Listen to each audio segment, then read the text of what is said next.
Esta es una producción de Grupo Fórmula. Una entrevista que no se pueden perder, de verdad, muy aleccionadora, con el doctor José de Jesús Orozco Enríquez, un prestigiosísimo jurista y académico, quien fuera presidente de la Comisión Interamericana de Derechos Humanos y en su momento magistrado del Tribunal Electoral.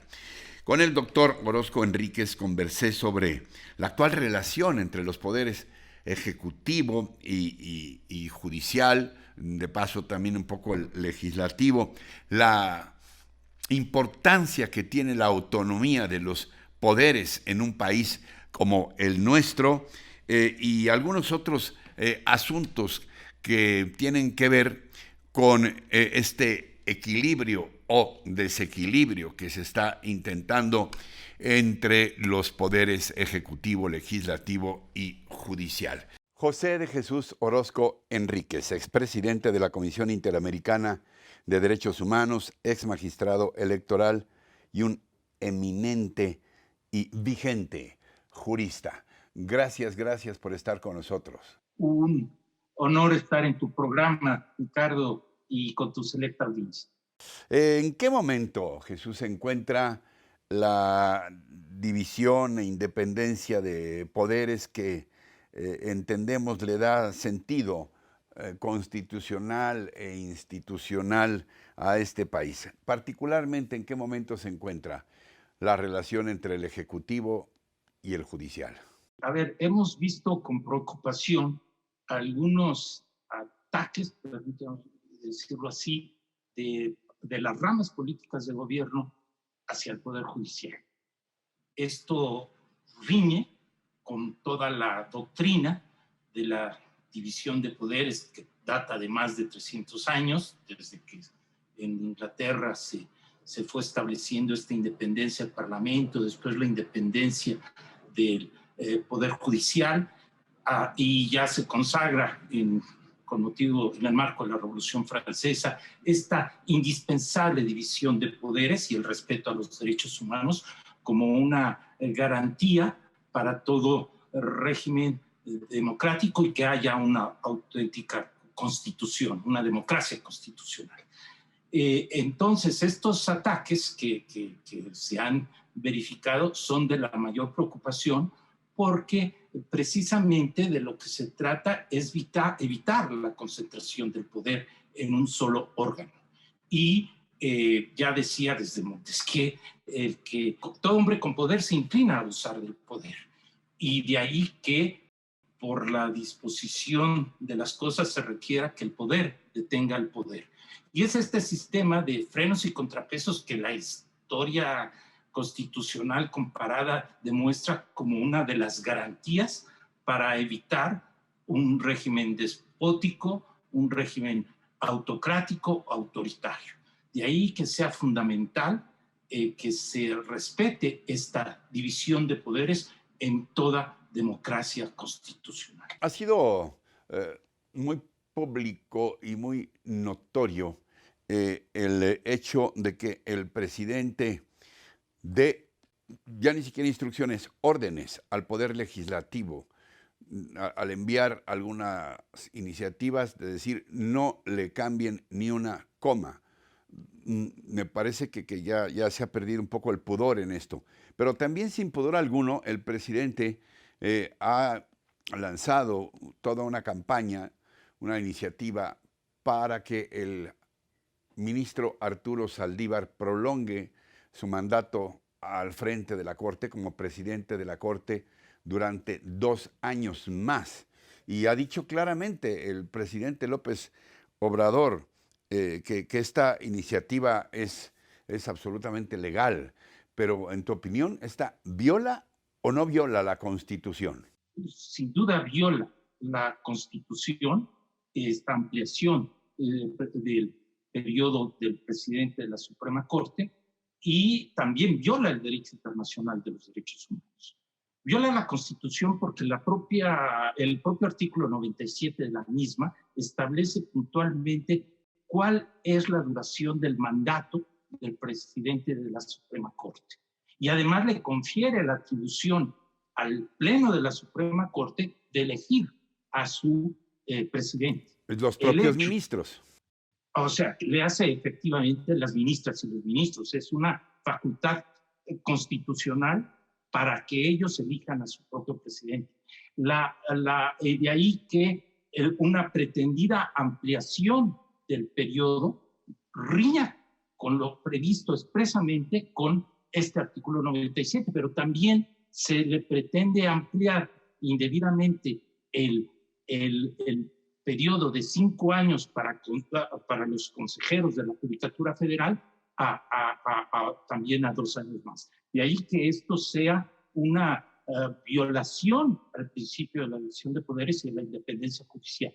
La propia Comisión Interamericana de Derechos Humanos y la relatora especial de las Naciones Unidas para la Independencia Judicial han sido puntuales en establecer que toda pretensión de que otro poder designe quién va a presidir al Poder Judicial es un atentado a la división de poderes y la independencia judicial, porque permite que sea otro poder el que decida cómo se van a organizar y funcionar los tribunales. De ahí, pues, que esto se oponga a la Constitución, al derecho internacional de los derechos humanos. Y es algo que no debemos aceptar, todo lo contrario, y hay que defender al Poder Judicial de esta intromisión de las ramas políticas. Ahora, el presidente ha sido muy enfático en decir que solamente con el ministro Saldívar al frente de la Corte se podría llevar a cabo su reforma judicial, la reforma del presidente, que solamente con el ministro Saldívar en la presidencia de la Suprema Corte para llevar a cabo esta reforma y para limpiar de corrupción a todo el Poder Judicial. ¿Es esto un menosprecio al resto de los ministros? ¿Y es un juicio justo el decir también que todo el Poder Judicial está corrupto? Sin duda, esta descalificación es totalmente injustificada e indebida hacia el resto de ministras y ministros de nuestra Suprema Corte. Todos y todas ellas han llegado por sus méritos y han demostrado una independencia en el ejercicio de sus funciones, como yo confío en que lo harán en su momento y defenderán la Constitución y harán prevalecer el Estado de Derecho. Esta indebida intromisión que estigmatiza incluso a ministras y ministros porque llega a pretender que si no avalan esa reforma a todas luces inconstitucional, serían parte de la corrupción. Esto es, reitero, una invasión de poderes, una intromisión indebida que debemos rechazar con toda contundencia. Y yo me permito poner énfasis, Ricardo, sí, en un aspecto. O sea, no es que nosotros, ciudadanos, veamos como espectadores simplemente lo que está ocurriendo con esta pretensión de las ramas políticas de gobierno de violar la independencia judicial. Debemos estar muy conscientes de que esta violación a la independencia judicial nos afecta a todas y todos porque nos afecta nuestro derecho de acceso a la justicia. O sea, un aspecto fundamental en todo régimen democrático, ya decía, es la independencia judicial y es la posibilidad de que toda persona que se sienta afectada en sus derechos pueda acudir a un tribunal independiente e imparcial que le establezca, como decía el ilustre José María Morelos y Pavón, que le defienda, que le escuche, le defienda y proteja contra el arbitrario. Y ahí, pues, esto que ya es centenario, no debemos permitirlo, porque no solo se afecta a las ministras y los ministros involucrados, sino a todos y todas y cada uno de los justiciables, porque se nos está afectando el derecho de acceso a la justicia. Mi estimadísimo Jesús, a reserva de algo más que quieras puntualizar, una pregunta final, sin afán de alarmismos, ni mucho menos. ¿Se está corriendo un riesgo de enfrentamiento entre poderes? particularmente entre el judicial y el ejecutivo? Yo creo que lo que sería grave es tolerar un avasallamiento del Poder Judicial. El que en determinado momento, como insisto, estoy convencido de que sí será, de que nuestra Suprema Corte, incluido el ministro presidente, salvaguardarán la Constitución, se ajustarán a los términos establecidos. Es decir, y dirán que no a la iniciativa de prolongación del mandato. Exactamente, que establezcan claramente que lo que rige es un periodo de 4 años para el cual fue elegido el actual presidente de la Suprema Corte y que, por tanto, en enero de 2023 elijan a la persona que le debe, a la nueva presidenta o el nuevo presidente de nuestra Suprema Corte. Esto, insisto, es hacer valer las atribuciones que la Constitución le confiere a las ministras y los ministros de la Suprema Corte y evitar este avasallamiento a sus atribuciones. Hacer prevalecer la división de poderes, que es fundamental para todo régimen democrático. ¿Algo más que quieras puntualizar que no te haya preguntado?